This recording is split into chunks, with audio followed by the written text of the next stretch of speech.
Hello everybody, welcome to TNW Electronics. Today I'll be showing you how to connect a Bluetooth device like this keyboard to your computer. So first you need to go to settings, then you need to click on devices, and then you need to click on add a Bluetooth device. Now once you're here, you're going to want to turn your device on. Then most of the time there's a connect button. I got a connect button right here. So I'm going to click the Bluetooth and then I'm going to hold the connect button.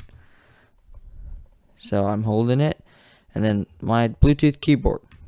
So you're going to click on it, and then for this one I got to type in a code. So 662888314.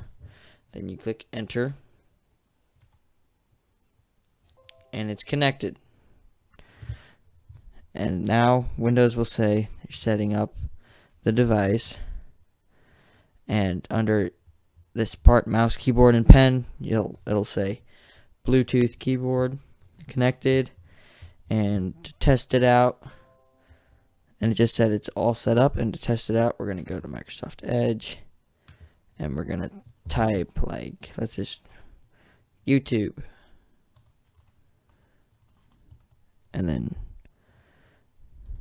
search, and you got YouTube. So that's it. Thank you guys for watching. If you like this video, please subscribe and hit that like button.